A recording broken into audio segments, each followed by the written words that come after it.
and focus on the first couple of surahs that were revealed to the Prophet ﷺ, the first 5. Now we talked about the first one last week, and I broke it down to you in terms of what is compatible with Islam, and that's kind of the way I look at it. But let's go through some of the other surahs that were revealed to him ﷺ. And the reason that I think that's important is because right after these were revealed, nothing else. It was complete silence on the other side. There was no communication whatsoever. It's like Jibreel was coming frequently for a week or two in a row, and then that's it. He did not come back. Some scholars go as far as to say it was 6 months. Some say up to a year. Most likely it was around 6 months, which is a long time. If you just started something out, and this is to you quite new, and you're unfamiliar with a lot of the details, 6 months at the beginning is a long time for you to be completely out of touch. But the reason that the Prophet ﷺ was left for that time is that he was given this time to process what was taught to him, and what these surahs were saying, and how he was going to plan out his next steps. What you're going to find when you study his life ﷺ is that wahi, revelation, did not bring the plan. It brought the principles, the values, the basic concepts and the ideas. It didn't bring the plan. You had to come up with the plan. And if the plan didn't work out, then it didn't work out, and you had to live with that. But wahi, the Quran, didn't come and dictate the plan. And that's really important. Which is why in many situations when you're studying his life, you wonder, well, why didn't the Quran come and say where they should have gone on the day of Uhud?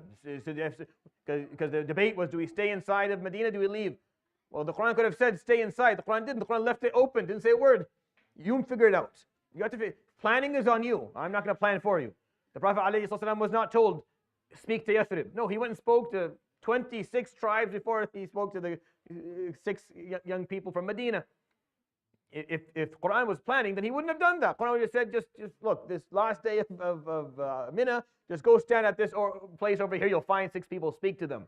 Like the Matrix. That's not how this works. That's not how his life ﷺ was. That's not how the Islamic story is told.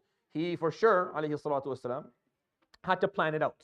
And in many, many times, his plan did not work. And he had to go back and revise it again. And the Quran would come and comment on that. And he was never in a position where, like, well, instead of letting me fail and commenting, why didn't you just come and tell me what to do? No, he never asked that question. Like, that never actually occurred to him, ﷺ, because he understood up front very clearly that the job of wahi was not to plan things out for you. The wahi is not there to tell you, okay, take a right, take a left, duck down, stand behind the tree, and the person won't see you. No, you're going to figure that out. You're going to do what you need to do. This is a human experience. We will tell you, we will give you the principles, the values, the concepts, which is really what we need to go back to. As Muslims, is making sure we have clarity on that piece, or on those pieces, and then actually learning to plan appropriately, because I feel like when it comes to planning, that's where we struggle quite a bit.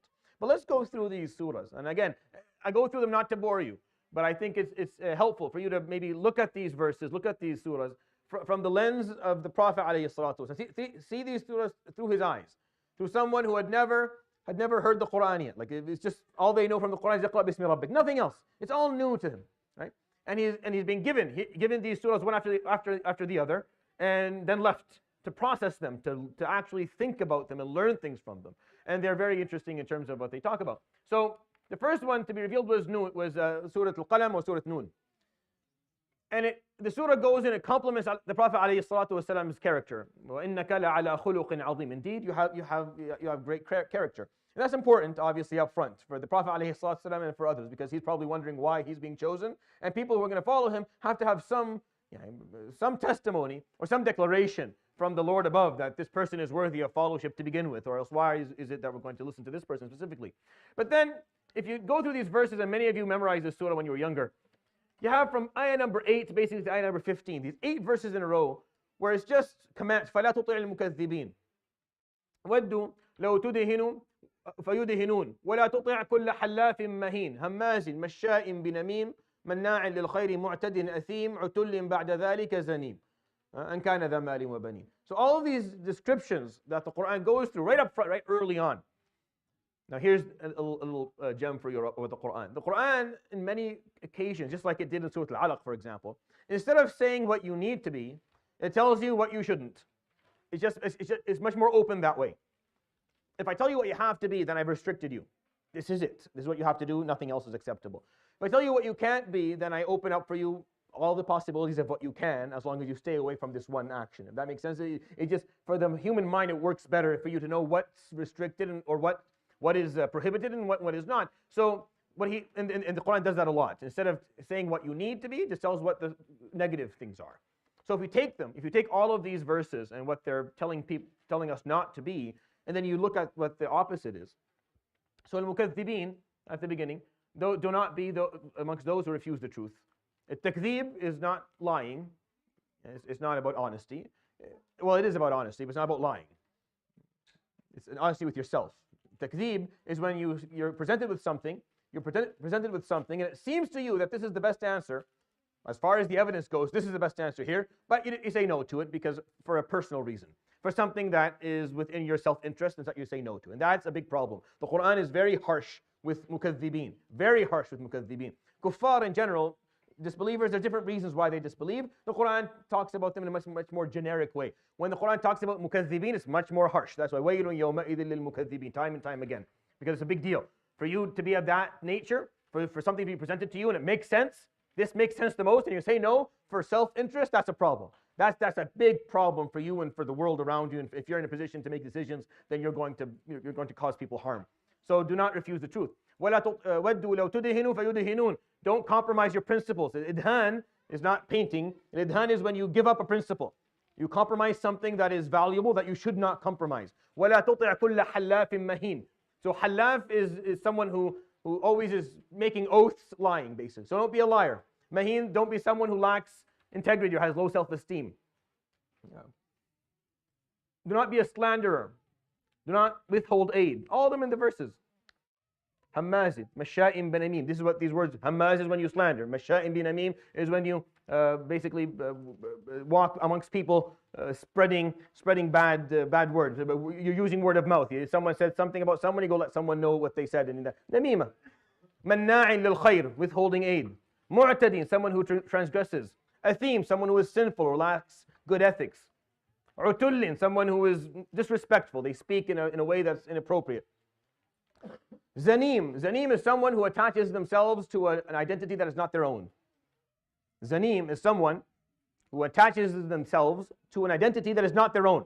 They want to belong to something different. They're not happy with their own identity. They want to be something different. So they try to attach themselves to something that's not them. And kana dha malin wa banin. They have arrogance because they have wealth and they have social support, materialism. So you can look at them.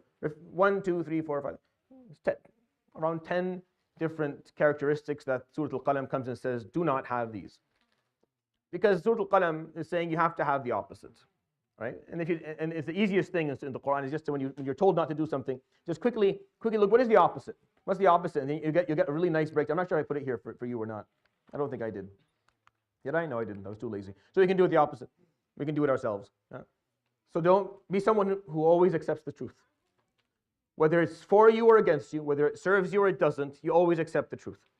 If you are faced with the truth, with what is correct, and you were wrong, you're okay with it. You stand by what is right and you admit that you're wrong. One of the most difficult things to do in life, in general. One of the hardest things to do is to admit that you're at fault, that you were wrong, and now you have to kind of stand by what is right. But refusing the truth, that's what it means. So be someone who accepts unconditionally the truth. Be someone who does not compromise their principles. Someone who stands by their principles, are very steadfast, are very clear on what they stand for. Someone who's very, very confident in their principles. Someone who is always honest. Someone who has confidence. Confidence is a beautiful thing. Vanity is not.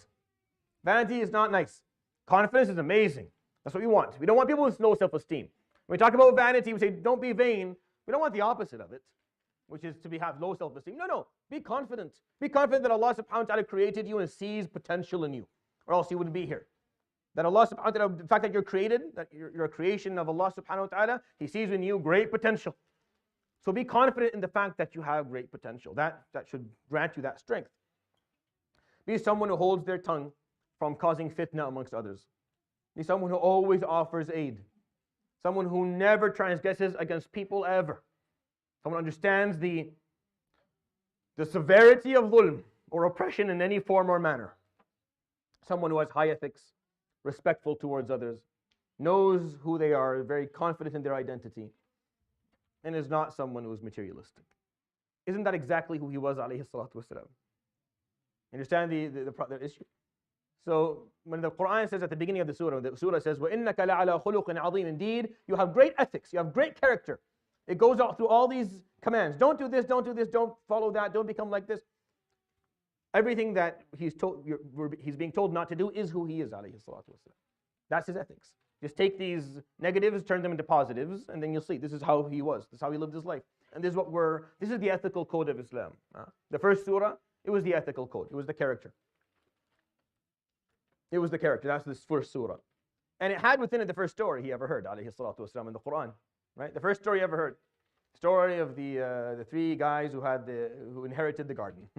أصحاب الجنة إذ أقسموا ليصرمنها مصبحين ولا يستثنون فطاف عليها طائف من ربك وهم نائمون فأصبحت كالصريم فتنادوا مصبحين أن يغدوا على حرثكم إن كنتم صارمين فانطلقوا وهم يتخافتون ألا يدخلنها اليوم عليكم مسكين وغدوا على حرد قادرين فلما رأوها قالوا إنا لضالون بل نحن محرومون. Elderly gentleman who had a huge orchard, extremely generous. Generosity, a beautiful ethic. تستر بالسخاء, right? فكل عيب يغطيه كما قيل السخاء.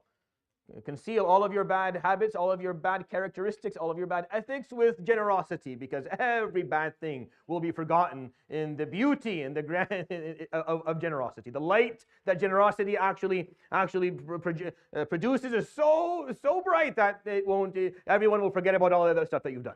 If you're generous, and this is a known, the Arab knew this before Islam was even, the Arabs knew this, so you just be generous.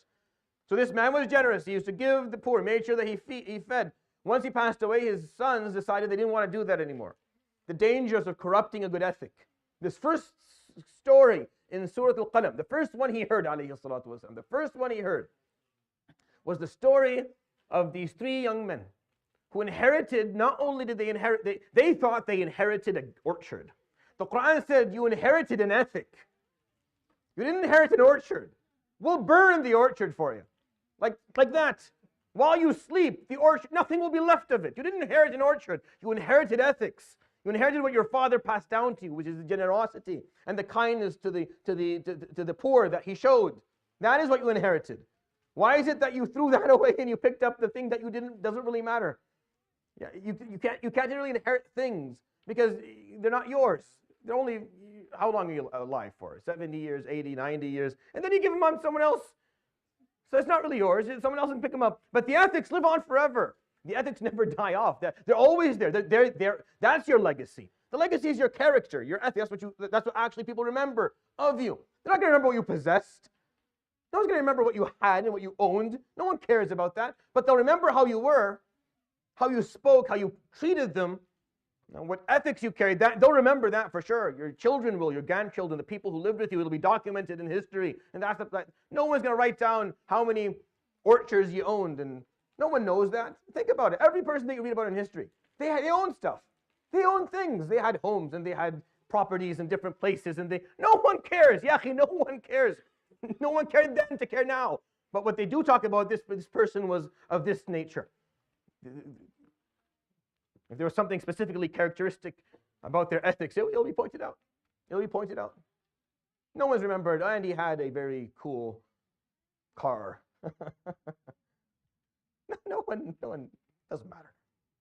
But if they were generous or kind, or they were philanthropists, they'll be remembered for sure.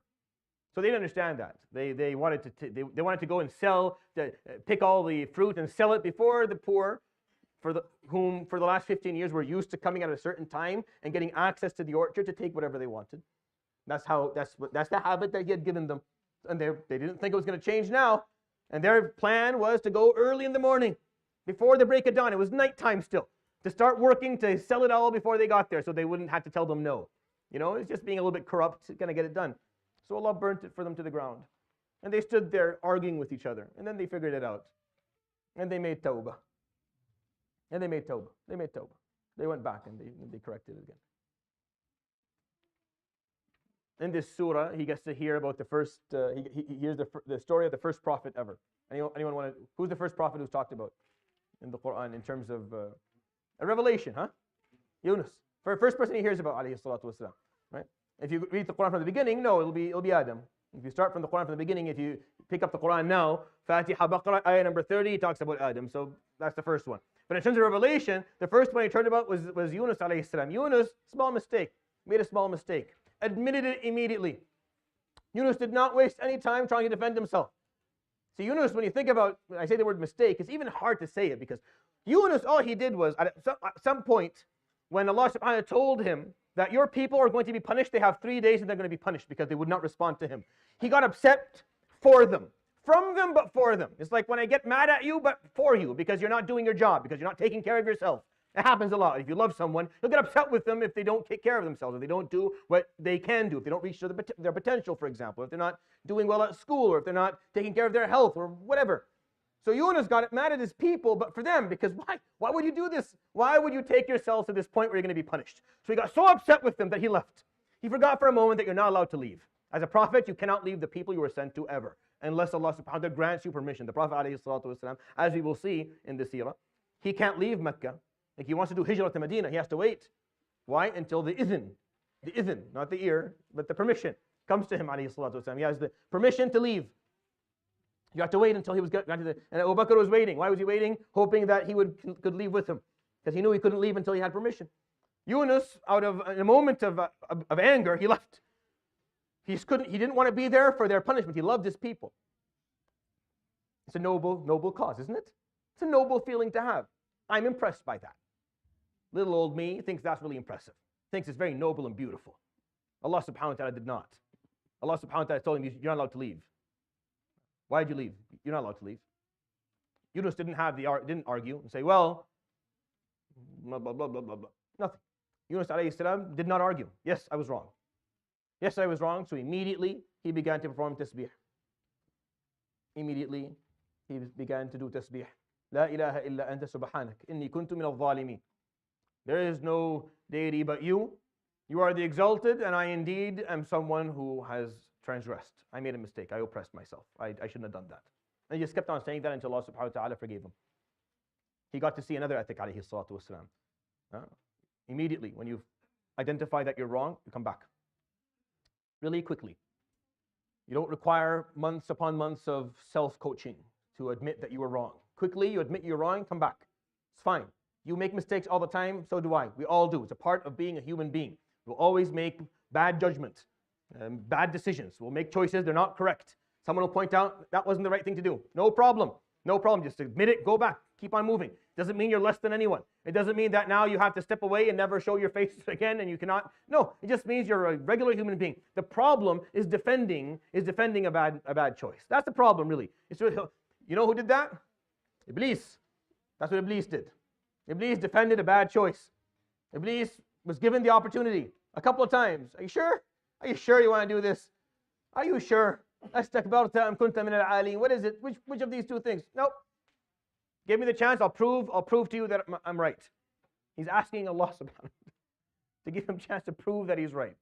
The level of course, and you can say, well, how? That's impossible. No, it's not impossible. It happens, so it's not impossible. And it's not, and none of us are beyond it either. And you could be that arrogant. We could all be that arrogant. We could all be that vain and arrogant that we feel that our point is 100% is bulletproof and we can prove it. Yunus alayhi salam and all of the prophets of Allah subhanahu wa ta'ala, what made them prophets is that one beautiful characteristic. The moment it was pointed out that they made a mistake, they immediately went back. So that's the story he heard. And then he heard at the end of the surah the peace that would live with him for the rest of his life. وَإِن يَكَادُ الَّذِينَ كَفَرُوا. If you have not read this ayah before, read it and know it. Even if you don't memorize it, just know its meaning. وَإِن يَكَادُ الَّذِينَ كَفَرُوا لَيُزْلِقُونَكَ بِأَبْصَارِهِمْ لَمَّا سَمِعُوا الذِّكْرَ وَيَقُولُونَ إِنَّهُ لَمَجْنُونَ. What is he being told? All right. And indeed, the disbelievers want you to slip. What? Want you to slip physically? On a banana, yani? No.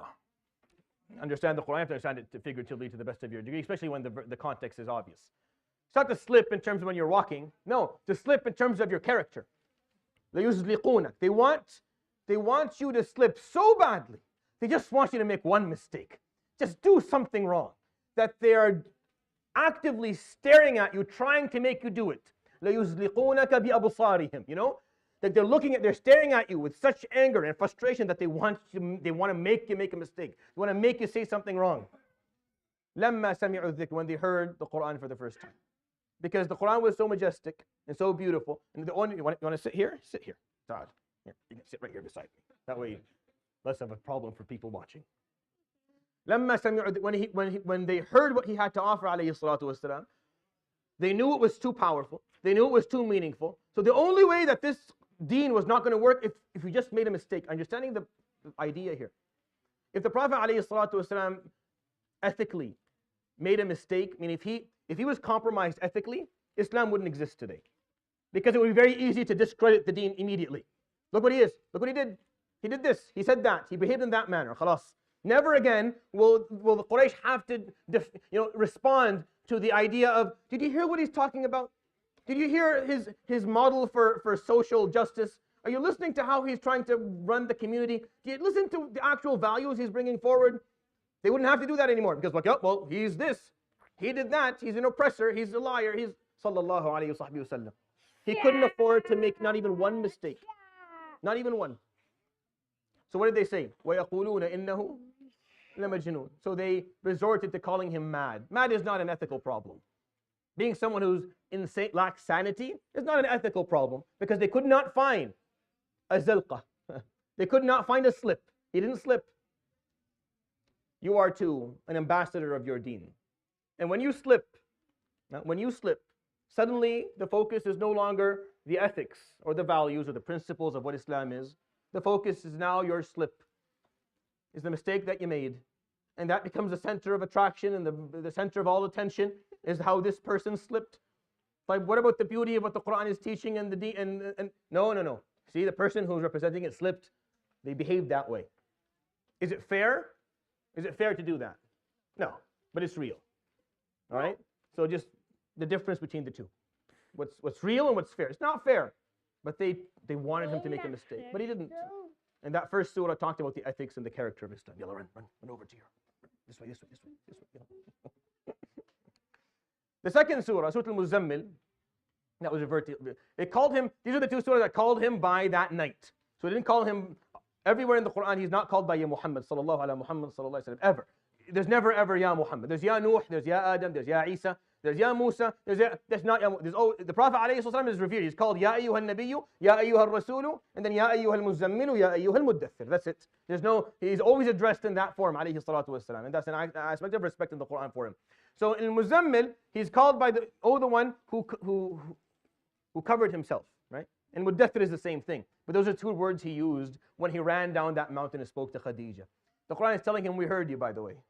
We heard what you said. When you ran down and entered your home and said, Zammiluni, Dathiruni, repeated a couple of times, we heard you. We were right there beside you. We knew what was going on. So he calls him, subhanahu wa ta'ala, by that, Ya ayyuhal muzammil. Oh, the one who got so scared, ran down and asked for someone to cover him up, sallallahu alayhi wa sallam. Just to kind of remind him of the little details of what's being told. It's for him. This one is for him, not for us. Because no one knew what he said in there, except for him and Khadija. No one knew. Now we know the story because it's been told afterwards, but for him it's just him and Khadija. So when Jibreel came and told him, Ya ayyuhal muzammil, it's kind of a little bit of a reminder, yeah, we were there, we heard you. We were present too. So now he's thinking, alayhi salatu wasalam. Now his comprehension of what it means for Allah subhanahu wa ta'ala to be al-Raqib, al-Alim, al-Sami' al-Basir, al-Khabir al-Latif, is now the characterization of these words are becoming clear to him, alayhi salatu wasalam. So he's called by al-Muzammil. And the Zumal is what you wear that is close to, it's like your undershirt. And a duthar is what is on top. All right? And there's a reason why that matters, because this surah here is going to talk about one thing and the other one is going to talk about something a little bit different. It's very interesting or intriguing how he chooses the word subhanahu wa ta'ala. فَمَا تَزَمَّلْتَ بِهِ is what you cover your skin with. مَا تَدَثَّرْتَ بِهِ is what you cover your clothing with. It's what's beyond apparent to people's eyes, what you're going to see on the outside. مَا تَزَمَّلْتَ بِهِ you don't see. You don't see what al-Muzammil piece for me. You don't see that. You see al-Muddathir. You see the one on top. Why is that important? Here's why. So this surah, it comes and it talks about his spiritual needs, alayhi salatu wasalam. So what does the surah cover? قُمِ اللَّيْلَ إِلَّا قَلِيلًا. Pray all night, except a little bit of it. نِصْفَهُ, at least half of it. أَوْ يَنْقُصْ مِنْهُ قَلِيلًا. If you're really tired, you can go a little bit less than that. That's fine. أَوْ زِدْ عَلَيْهِ, but it's better to go more. وَرَتِّلِ الْقُرْآنَ تَرْتِيلًا. Recite the Quran, allow it to run through you. recite the Quran as if you're saying it yourself. As if you're the one who say it as if it's a part of who you are. That's what tartil actually means. Is that you're in such a moment of joy. You're embracing what you're listening to, what you're saying so much to the degree that it's flowing through as if you're the one who said it to begin with. Which is obviously a level of agreement and acknowledgement and love of the Quran that not everyone's able to. I miss that. Well, I miss. This is a rant that has nothing to do with this halaqah. I miss the majalis, the Quran majalis that used to. I used to attend these when I was younger and I love them. If you're over 50, then the name Abdul Basit, Abdul Samad means something to you. And Sheikh al-Manshawi means something to you. Sheikh al-Husari, these names you know. Even if you don't, al-Tablawi, Abu al-Ainain, and all these names, you know who these people are. These are beautiful human beings. And they would sit in a masjid. There's no halaqah, there's no dars, there's no explanation, there's nothing. There's just a guy who loves the Quran and has a beautiful voice, and a bunch of people are going to gather around and listen. And God bless the Egyptian people, because they are just very pure in how they express their emotions. If you listen to these old majalis, the guy will read an ayah, come to the end of it, and the masjid will Allah, and the whole masjid is screaming. They can't help it. The beauty of what they listened to. And a lot of the shuyukh back then, I remember, because you shouldn't scream like that when the Quran is recited. Leave them, ya shaykh. Leave them. They at least have some emotion to what they're listening to. But this is better. What we have now is better, where we don't appreciate it at all, where nothing has any spirit in it. There's no ruh anymore. There's no feeling attached to what's being said. It's just words being recited and just listening. And it's all mechanical. The beauty of just listening to something and allowing it to touch you, even if you don't understand the words. Wallahi, people would sit there. I remember my mother telling me that she didn't understand what Abdul Basit was saying, but she knew this guy was saying something beautiful. There was something about how he was expressing it that was just beyond something that is humane. A human connection that you pick up when you listen to someone say something, they really, and they're feeling it, and you feel it too, and that beauty is lost. So warattil al-Quran, that's just, I miss that. I'm not the right, obviously. You need someone who has like a good voice and knows how to do these things. But it would be lovely to bring stuff like that back. Because without emotion, deen can only, religion for you can only last for so long. Like you can hold on to your deen without emotion for a certain period of time, and then you'll get tired. It'll become very rusty. And people who continue to, like if you're someone who struggles, like one day you're doing well, and then you don't do too well, and you keep on pinballing back and forth between a state of iman and a state of lack of iman. It's the lack of emotion, really. It's the lack of passion. You're not finding if you don't love something, you can't stick to it. It's hard. It's very hard. It's very hard. The sticky piece dies off. You need to have love. That love has to be there. And how do you generate that? You need different ways to do it. You need different ways. And those majalis used to be meaningful. They used to be really beautiful. And I can't imagine what it would have been like to hear him, alayhi salatu wasalam, recite these verses, right? And the stories, well, I'll tell you the stories. Even the mushrikeen couldn't help it. Even the mushrikeen could not help walking by him reciting and not stand and listen. And if they had to hide behind a bush at night to listen to him, they would. And they'd bump into each other in the middle of the night listening to him, because there's something about what he was saying, and not just that, but how he was saying it. There was this reality, this genuineness, this sincerity that was meaningful. It touches. We look for that. We pursue that as human beings. We pursue that human touch. It's important to Allah. If it's removed, it becomes it's boring. So these are the teachings that you have in Surah Al-Muzammil. Qum al-layl, pray at night. Warattil al-Quran, recite the Quran, love it. Tartila, rattil tartila, meaning recite it, really recite it. Like really read it. No, don't just read it. No, read it. Like really take time and say it and beautify it, make sure it sounds nice. And that's what this ayah means. وَاذْكُرِ اسْمَ رَبِّكَ, and invocate the name of your Lord. His name, just His name, just know His name. His name is Allah. Know who Allah subhanahu wa ta'ala is. May that name mean something to you. May you love the name. May you invocate the name, not just وَاذْكُرِ اسْمَ, the concept of invocation. وَتَبَتَّلْ إِلَيْهِ تَبَتِيلًا. Tabattul is when you completely show full closeness or full humbleness. When you humble yourself, you're in a state of khushu' for Allah subhanahu wa ta'ala, which is why when we describe the Virgin Mary, we call her Al-Batul, Maryam Al-Batul. Batul, why it's not just the way that we describe it is just that she was a virgin. Well, it's not really just that. It's that she was someone who had achieved a level of closeness and humbleness and connection with Allah subhanahu wa ta'ala, that Jalla Jalaluhu would feed her without reasons of being fed. Isn't that what the Quran says? Ya Maryamu, Zakaria would come and find food. Ya Maryamu, anna laki hada. Well, where are you getting all this food from? No one served you. قالت هو من عند الله. It's from Allah subhanahu wa ta'ala. She achieved a level of piety and closeness that she was being given provision from Allah subhanahu wa ta'ala directly, which is something that, is only heard of, never really seen. فَاتَّخِذْهُ وَكِيلًا. Learn the concept of tawakkul. And we'll talk about tawakkul in coming episodes when the surahs that talk about it do. But understand what tawakkul is. If you're young, make sure you understand it well. And if you don't, ask so you know what it is. It's an extremely important part of being Muslim. It's one of the most important tools that you have in your kit, is understanding the concept of tawakkul. Dependence upon Allah subhanahu wa ta'ala, because it comes with a whole mindset. وَاصْبِرْ, showing perseverance. وَهَجُرْهُمْ هَجْرًا جَمِيلًا. And then step away, removing negative influences. Al-hajr al-jameel is when you step away from a relationship that is toxic. That's what hajr jameel is. وَهَجُرْهُمْ هَجْرًا جَمِيلًا is when you step away from a relationship that is harmful for you, where you're being abused or is bringing you down, is taking away from you your ability to be a good Muslim. This is important. Do not allow that to continue in your life if it's there. If you are surrounded by people who are pulling you away from what you know is correct, is helpful, is the right thing to do, then you need to do وَهْجُرْهُمْ هَجْرًا جَمِيلًا. You need to step away for your own protection. This is for you. This surah talks about the Prophet ﷺ's spiritual needs. Just like your body needs food and water, your spirit needs Allah. And it needs that connection, and it will starve. It will starve to death too, just like your body will. And if you're around people around you don't support you, aren't helping, aren't encouraging you to be better, they're actually pulling you towards the wrong direction, you need to وَهْجُرْهُمْ هَجْرًا جَمِيلًا. You need to just take steps away. Don't burn bridges. Wallahi, nowhere in Islam were you told to burn bridges with people around you, ever. Ever. Don't burn bridges. Just step away. Don't be as available. You have a friend, every time you get together with this person, you end up doing something stupid. Every single time. Sometimes there are two people who are beautiful people. Put them together and shaitan is born. Right when they come together, their union only brings problems. I know, and I work with young men, so I know exactly what I'm talking about. Two young men, excellent people. Excellent.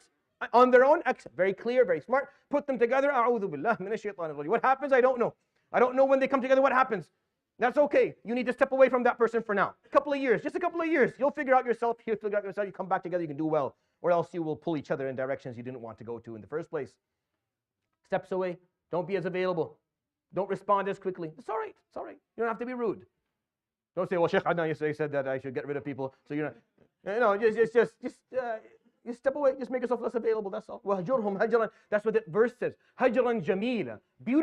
A beautified removal. Al-hajr is to remove yourself out of the vicinity of something or walk away from it.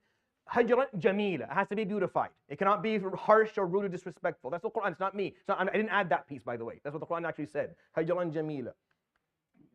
And then وَذَرْنِي وَالْمُكَذِّبِينَ أُولِي النَّعْمَةِ. Don't be preoccupied with the disbelief. Don't be preoccupied. Don't get distracted. Stay focused. The Quran is for you to grow. Don't waste so much time thinking about why other people aren't growing and why other people don't do this as well. Forget about that piece, all right? You're not responsible for everyone else. You're responsible for you. Read it, take it for you. You grow with it yourself. Honestly, the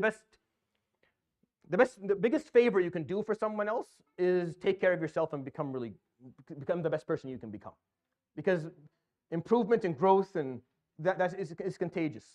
It's contagious, just like bad things, it's contagious as well. So sometimes just focusing on yourself is all you need to do. And that's what Surah Al-Muzammil did. It's مَا تَزَمَّلْتَ بِهِ, that's which is stuck to your body. These are your spiritual needs. Do them for yourself. You pray not because, so prayer is not a burden. Prayer is not an obligation in terms of you need to do this. No, you need prayer. How Salah was explained to the Prophet up front, by the way.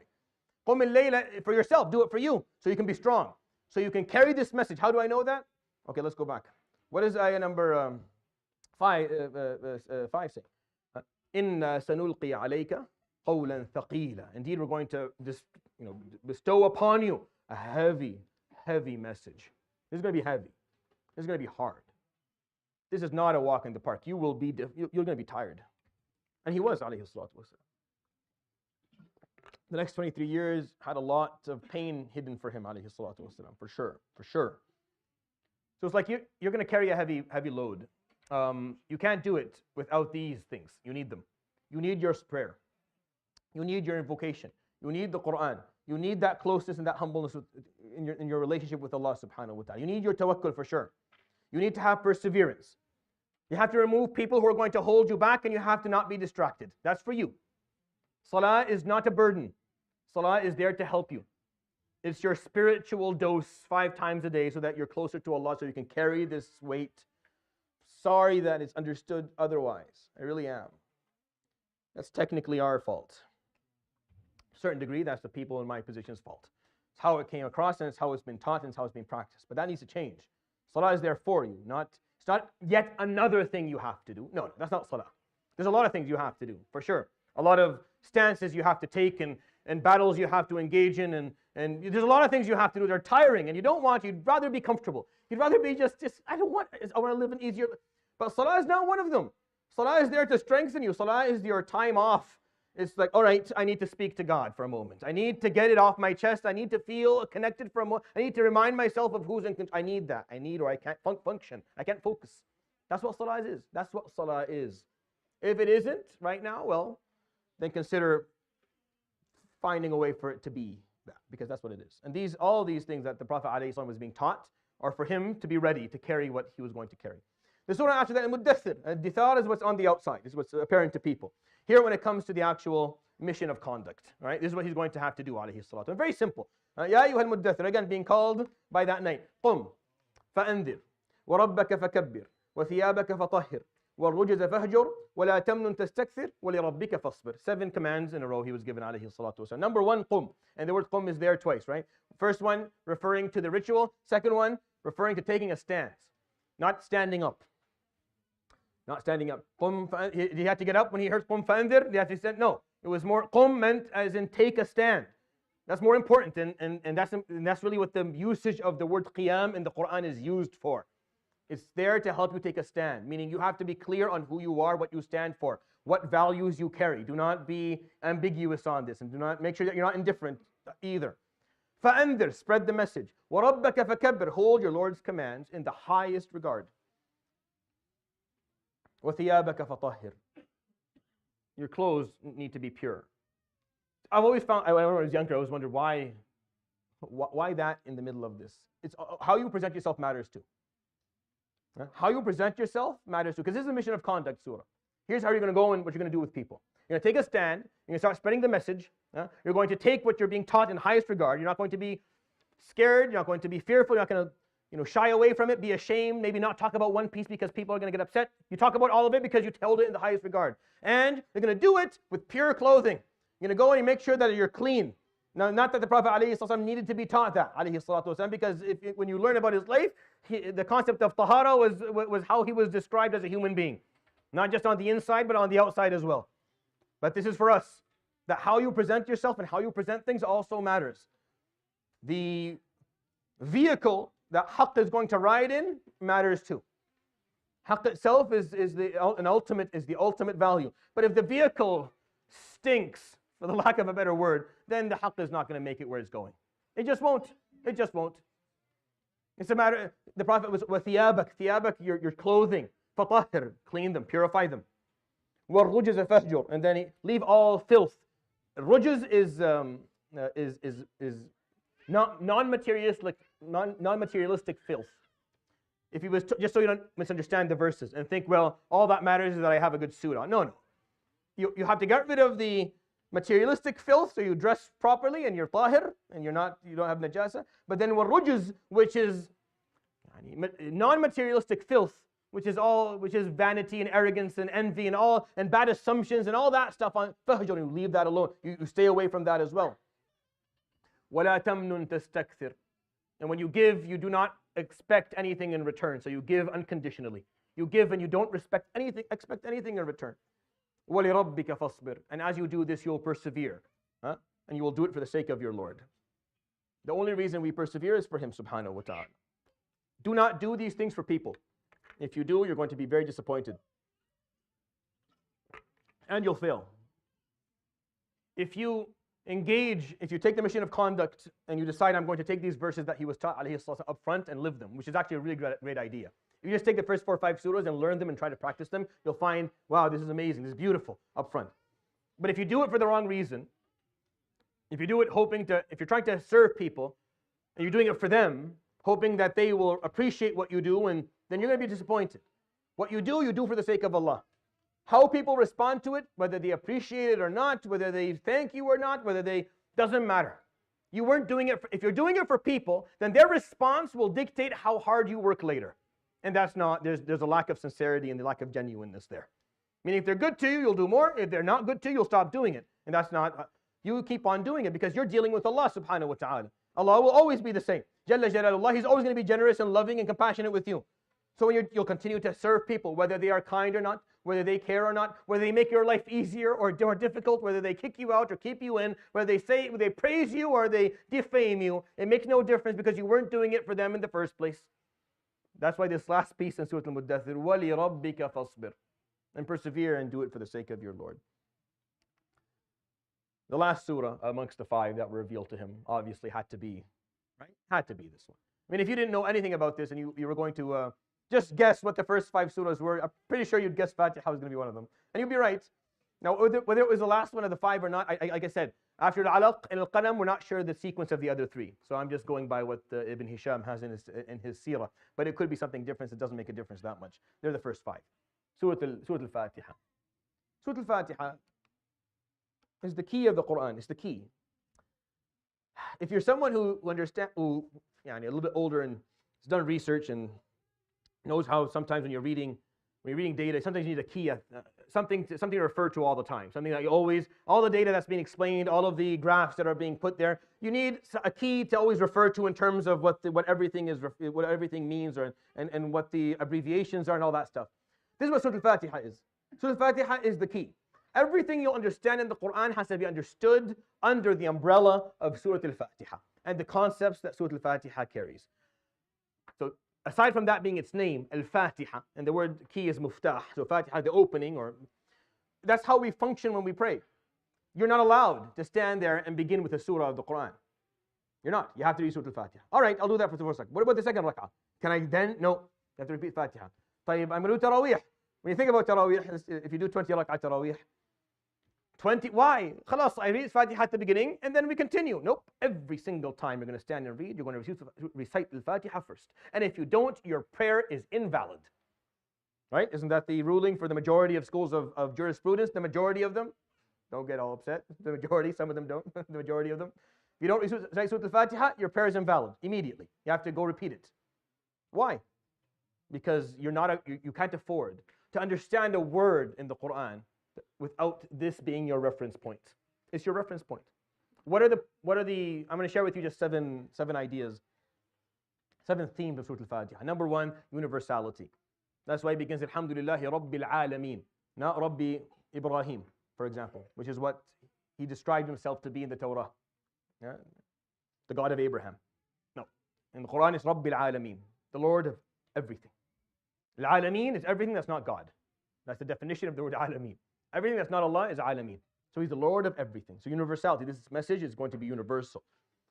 I have no more ownership on Islam than any one of you. I'm not closer to Islam than any of you. No one deserves to be a Muslim more than anyone else. Regardless of where you come from, your culture, your race, your color, your age, your background, doesn't make a difference. Islam is relevant to you as it's relevant to everyone else. It had to be revealed in some language, and Arabic was the language because of certain aspects or certain characteristics and qualities of the Arabic language that allow it to be easier to actually understand. It's actually easier to learn.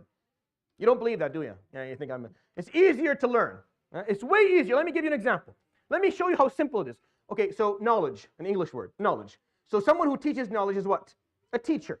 Someone who takes knowledge is a student, right? Are you understanding what I'm trying to say? Is this making sense to you a little bit? All right. Yeah. Someone who's going to do the action is a teacher. These are words that have nothing in common in English. Knowledge, teach, learn. Arabic, ilm, alim, allam, muta'allim, mu'allim. All the same. Even if you don't understand the word, you hear the same letters. It's ayn, lim, lam, mim. Going to be shuffle them around in different ways. It's like math. It's like math. It's very simple. It's one of the simplest languages to learn because all you have to do is derive. Are you someone giving knowledge? All right, then it looks like fa'il or mufa'il. Are you going to receive it? Yes, then it's going to be mutafa'il or maf'ul. You're good. You're good. Khalas. It's very simple. Why is not? Because it's not popular. That's all. because all the movies and all the cartoons were not in Arabic. They were in English. So that's why we find English to be easier. But by God, it's not. It isn't. It's not at all. I'm very frustrated with this language because there's too many words and there's no logic that puts anything together. It's completely irrational. It's a very irrational language. Arabic is way easier. It's much easier for me to express myself by far because it's very clear. I can very easily explain what I'm trying to say. In English, I have to think about what word is going to be fit here and what's not. So universality. Number 2, Ar-Rahma. Bismillah ar-Rahman ar-Rahim, and then Alhamdulillah Rabbil Alameen, Ar-Rahman ar-Rahim again, twice, 4 times. 4 names are in the surah. All of them are referring to Allah subhanahu wa ta'ala regarding something to do with compassion or empathy. That He is the most empathetic, most compassionate, most merciful to all, to specifics. The concept of mercy is one of the themes of Surah Al-Fatiha. Al-Ubudiyya, service, Iyaka na'bud. Ubudiyya is service. The concept that we are here to serve, right up front. It's you and only you whom we serve. Remembering that that's what we're here to do. The concept of being a part of a group. Why? Where is that in the surah? It's not Iyaka a'budu, wa Iyaka asta'inu, ihdini. No. It's using the plural. Even when you pray alone, you recite Surah Al-Fatiha in the plural because you're a part of a group. It's na'budu and nasta'in and ihdina. As a group, we worship you. As a group, we serve you. As a group, we seek aid. And as a group, we want you to grant us guidance. As a group, do it for us as a group. Don't leave any of us out. Make sure just like we're stuck here together, Yawm al-Qiyamah, we're stuck in front of Jannah together. Allahumma ameen. Say ameen. This is what you look for. Now, no individuality here. The oneness of Allah, the tawheed obviously. The concept of oneness. Iyaka na'budu iyaka. You and only you. You and only you, which is what iyaka means. It's you and only you whom I serve. You and only you whom I seek aid from or help from. Guidance. This is the only thing you ask for 17 times a day. 17 times a day if you're really lazy. And you pray no other sunnahs for 17 times in you didn't know that, did you? Yeah. You didn't realize that you're asking for something 17, this is what you want the most. Based on, if someone was just recording your words, they would conclude, oh, this guy here, oh, this guy really wants guidance. 17 times he asked for it in one day, and he does it every day. Do you? And you don't even notice. Every day you ask, Ihdina, grant me guidance, grant me guidance. The beauty of being guided, the beauty of being shown the way, of having veils removed in front of the eyes and to see the light at the end of the tunnel and to figure out the landscape so you can make the right choices. The beauty of guidance. It doesn't mean that you walk blindly behind anybody or anything. It's the beauty of just being guided. And then finally, integrity. Are we good to go? There's one. Okay, 2 more minutes? Okay, good. Okay, I want to finish something. Istiqama. As-sirat al-mustaqim. Al-mustaqim. The straight path. Obviously, this is a figure of speech. It's metaphorical, correct? But Muslims are being asked to walk in a straight line at all times? No, this makes no, of course it's figurative. The concept of incorruptibility, of integrity, of not being corrupt, of not being someone who takes shortcuts, someone who knows how to get what they want and just give enough of the truth so they can get what they want, knowing that this is not actually what they should be getting, knowing that they didn't do this appropriately, knowing that there's something here that's fishy, but they're not going to, their conscience have become okay with it, so they're, no, this is a core Islamic value, istiqama, being incorruptible. The stuff that you think about when someone knocks on your door asking for your daughter. What do you want to know about them? Just that they pray? Yeah, that's a good one. I need to know that if they don't salli, that's a whole different. But that's not even remotely enough. That's not enough. I need way more than that. Oh, they have a great voice in the Quran. Great. No, I need more than that. Well, they have a really long lihya. Beautiful. May Allah preserve it for them. What else do you have? Give me. I need the stuff that matters. What are the stuff that matter? Are they honest? Can they be trusted? Are they trustworthy? Do they bring their money from halal? If someone deals with them, do they walk away feeling this person did not rip them off?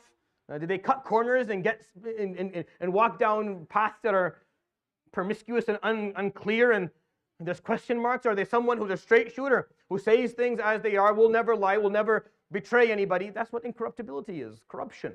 Not corruption, not just political corruption. It's personal, social, spiritual, and ethical corruption. These are the 7 themes of Surah Al-Fatiha. Surah Al-Fatiha is a surah that you can go on and on and on and on talking about. And there are books and books and books written, not about the surah, just about 2 verses in it. Just Iyaka na'budu, Iyaka nasta'in. In the volumes, upon volumes, it's explaining what they mean. This is what was revealed to him, alayhi salatu wasalam. العلق, القلم, زمل, مدثر, al-Fatiha. And then Jibreel says, and he leaves. Doesn't show up for 6 months. And the Prophet ﷺ, maybe the first week is like, all right, probably other people more important than me or similar to me that he's speaking to, he'll come back soon. Second week, third week, fourth week, fifth week, sixth week, he's performing the da'wah. He's trying, and now they're saying, but where is it? Nothing new? Where's your new material? There's nothing new, eh? What, he stopped coming to you? 8th week, 10th week, 12th week, he's starting to ask Khadija, have I done something wrong? Did I not practice this appropriately? Am I not praying enough? Am I not doing enough to tasbih? Have I not recited the Quran appropriately? Are my ethics wrong? 15th week, 16th week, 17th week, now he's wondering, now he's, towards the end, he started to feel in pain. He was sad, he was upset, he was worried. He felt like he was abandoned, alayhi salatu wasalam. Towards the end, it became very harmful. But it was important. It was an important moment for him, alayhi salatu wasalam, to go through. But he had to figure it out.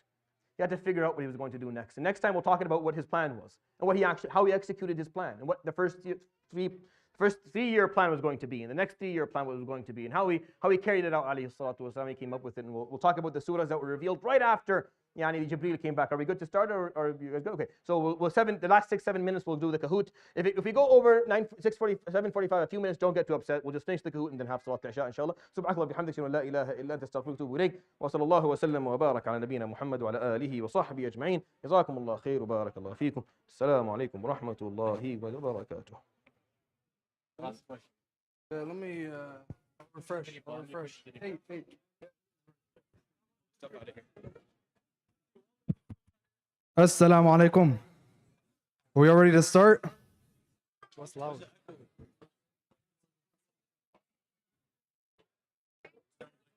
In an auditorium.